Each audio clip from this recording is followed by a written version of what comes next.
गावकडच्या recipe या चॅनलवर तुमचं स्वागत। आज मी तुम्हाला छान अशी दोडक्याची भाजी बनवून दाखवणार आहे। तर इथं दोडकं घेतलेलं, तर हा भाग कट करायचा, भाजीची भाग कट करायची आणि वरचा शिरा काढून हे दोडके कट करून घ्यायचे।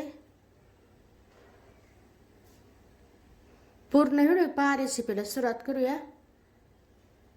सुरुवातीला थोडंसं तेल टाकायचं, यामध्ये शेंगदाणे परतून घ्यायचे। शेंगदाणे थोडेसे परतत आले की लगेच 1 चमचा धने आणि असं परतून घ्यायचं। कच्चे नाही राहू द्यायचे आणि करपू नाही द्यायचं। हे व्यवस्थित परतवले गेलेले काढून घेऊ। असे ह्या रंगावर परतून घ्यायचे। इथे एक मध्यम आकाराचा कांदा असा कट करून घेतलेला, गॅसच्यात मोठी ठेवून कांदा व्यवस्थित परतून घ्यायचा। इथं कांदा व्यवस्थित परतला गेलेला आहे, काढून घेऊ आता। भाजून घेतलेल्या साहित्यामध्ये लसूण टाकायचं, लसणाच्या पाकळ्या, भरपूर अशी कोथिंबीर। साहित्य मिक्सरला बारीक करून घ्यायचं। अगोदर सुक्का असं मिक्सरला फिरवायचं आणि नंतर गरजेनुसार पाणी टाकून बारीक असं वाटण करून घेऊ। तेल, यामध्ये बनवलेलं वाटण टाकायचं।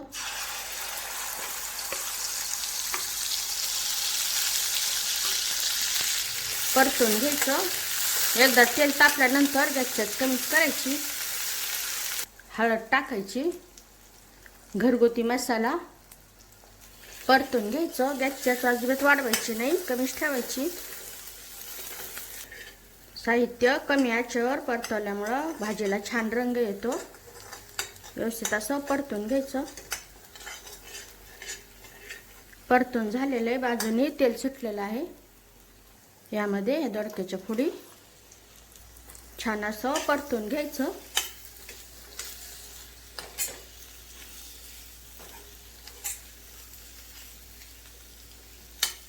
सुरुवातीला थोडंसं पाणी टाकायचं, एकदम जास्त पाणी नाही टाकायचं, थोडं पाणी टाकून परतून घेऊ। वाटणासोबत दोडके छान असे परतून निघालेले आहेत। यामध्ये आता गरजेनुसार पाणी टाकायचं। तुम्हाला पातळसर किंवा दाटसर असा रस्सा लागतो, त्यानुसार पाणी टाकायचं।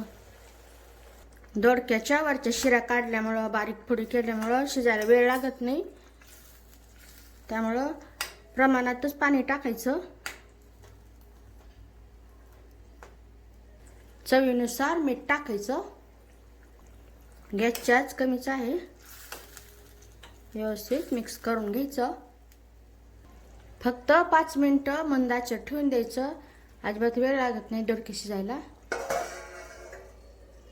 5 मिनिटं झालेली आहेत।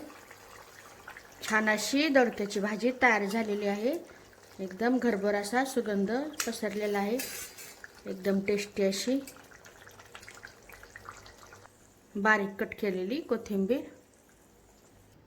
जेवढी दिसायला छान दिसत आहे, तेवढी खायला पण एकदम टेस्टी अशी, एकदम चवदार लागते। भाकरीसोबत खाऊ शकता, चपातीसोबत, भातासोबत।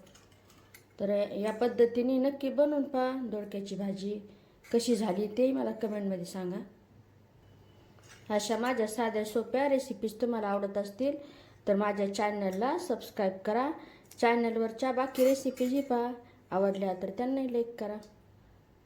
माझ्या पद्धतीने ही दोडक्याची रस्सा भाजी बनवून पहा आणि कशी झाली तेही कमेंटमध्ये सांगा।